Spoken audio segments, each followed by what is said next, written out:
UP में नई करवट लेती दलित राजनीति और बसपा के लिए आकाश आनंद नई ऊर्जा और उम्मीद लेकर आए थे, लेकिन अति महत्वाकांक्षा और गलत फैसलों ने फिलहाल उनकी राजनीति पर ब्रेक लगा दिया है। बदली हुई परिस्थितियों और बसपा के कमजोर होने के बाद सभी पार्टियां दलित वोट बैंक पर नजरें गड़ाए बैठी हैं। सबसे बड़ा मौका आजाद समाज पार्टी के चंद्रशेखर आजाद के लिए, लेकिन 2027 के चुनाव से पहले बीजेपी के लिए भी मौका नजर आ रहा है। पर कैसे? आइए एक रिपोर्ट के जरिए इसे समझते हैं।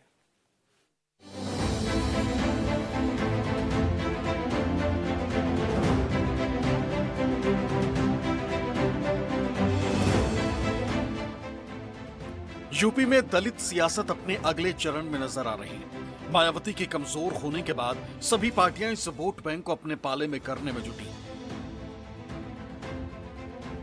कभी बसपा की एक ध्रुवीय राजनीति के इर्द गिर्द रहा दलित वोट बैंक अब उससे खिसकता जा रहा है। पार्टी में अपने वर्चस्व के बाद से मायावती ने किसी भी दूसरे नेता को अपनी अलग पहचान बनाने नहीं दी। कांशीराम के बाद मायावती ने पार्टी में एक तरफा फैसले लिए। अपनी अलग पहचान बना चुके नसीमुद्दीन सिद्दीकी, ब्रजेश पाठक, लालजी वर्मा, राम अचल राजभर, बाबू सिंह कुशवाहा और स्वामी प्रसाद मौर्य जैसे नेताओं को एक झटके में निकाल बाहर किया। मैं तो खुद अपनी जनता पार्टी बना करके बाबा साहब के मिशन और मानव काशियाम के सामाजिक परिवर्तन आंदोलन को आगे बढ़ाने का प्रयास कर रहा हूं। बहन जी मिशन से धोखा करके बहुजन समाज के साथ जो उन्होंने छल किया है, हम उसकी भरपाई के लिए बाबा साहब के मिशन और मानव काशियाम के सामाजिक परिवर्तन आंदोलन को आगे लेके चलने का प्रयास कर रहा हूं। हमारी कोशिश है कि मैं उसकी भरपाई करने में मिशनरी कार्यकर्ताओं के साथ कामयाब हूं। इस अपेक्षा के साथ मैं आगे बढ़ रहा हूं। स्वामी प्रसाद मौर्य के दावे के उलट फिलहाल उनकी राजनीतिक हैसियत वैसी नहीं है कि वो मोल भाव कर सके। राजनीति के जानकार अब मानने लगे हैं कि मायावती की राजनीति अब उतार पर है और चंद्रशेखर आजाद की राजनीति का उदय हो रहा है। यानी एक दलित चेहरा कमजोर पड़ता दिखाई दे रहा है तो दूसरा दलित चेहरा मजबूत होता दिख रहा है। कभी उत्तर प्रदेश में एक छत्र राज करने वाली बसपा आज शून्य पर सिमट चुकी है। आकाश आनंद को पार्टी से बाहर करने के बाद उसकी संभावनाएं अब और कमजोर हो गई। राजा और रानी का जमाना यही रह गया। उत्तराधिकारी लोकतंत्र में कोई नहीं होता। एक साल में 4 बार उलटफेर किया है। ये क्या हो रहा है? और बीजेपी के कहने से सब हो रहा है। और मैं तो आह्वान करूंगा बीएसपी के जितने कार्यकर्ता हैं आकाश आनंद जी को कि कांग्रेस में आए और राहुल गांधी जी सम्मान देंगे उनको। लोकतंत्र और संविधान बचाने का काम करें। तो प्रश्न है कि आखिर कांग्रेस ये आरोप किस आधार पर लगा रही है कि बसपा को कमजोर करने के पीछे बीजेपी का दबाव है? इसके पीछे पिछले कुछ दिनों की राजनीतिक हलचल और 2027 का सियासी गणित वजह माना जा रहा है। सुप्रीम कोर्ट ने लंबे समय से जेल में बंद आजम खान और उनके बेटे अब्दुल्ला आजम को जमानत दे दी।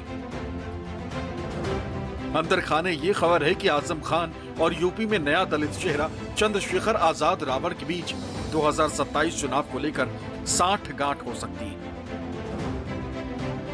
और अगर ऐसा होता है तो बीजेपी के लिए ये फायदे का सौदा होगा। उनका निजी फैसला, मैं इस पर बहुत कुछ नहीं कहना चाहता, लेकिन क्योंकि उनके फैसलों का असर होता है समाज पे भी और बहुजन राजनीति पे भी, और आज उस राजनीति के उस विचारधारा को लेकर चलने का काम हम लोग कर रहे हैं। अब समाज को तय करना है कि उनको क्या सोचना है। समाज का अगर फैसला मजबूती से हमारे साथ रहा तो भारत की राजनीति में और 27 में उत्तर प्रदेश की राजनीति में एक बहुत बड़ा बदलाव होगा और जुल्म जाति करने वाली ये ताकतें जमींदज होंगी और स्वाभिमान सम्मान से जो है जीने के अवसर जो है जिस तरह के संविधान ने दिए वो प्राप्त होंगे। दरअसल उत्तर प्रदेश की राजनीति में आजम खान बड़ा चेहरा है और खासकर पश्चिमी यूपी में मुस्लिम वोटों पर उनकी अच्छी पकड़ है। दूसरी तरफ बसपा के कमजोर होने के बाद आजाद समाज पार्टी सुप्रीमो चंद्रशेखर आजाद दलित वोटों को गोलबंद करने में कामयाब हुए। दलित और मुस्लिम वोटों के एकजुट होने से उसके लिए 2027 की राह आसान हो सकती है। ऐसे में क्या मायावती आजाद समाज पार्टी से समझौता कर सकती हैं? जानकार इस संभावना को सिरे से खारिज करते हैं। दलित राजनीति का एक तीसरा कोण बनने की कोशिश जिस तरीके से चंद्रशेखर आजाद और रावण ने की,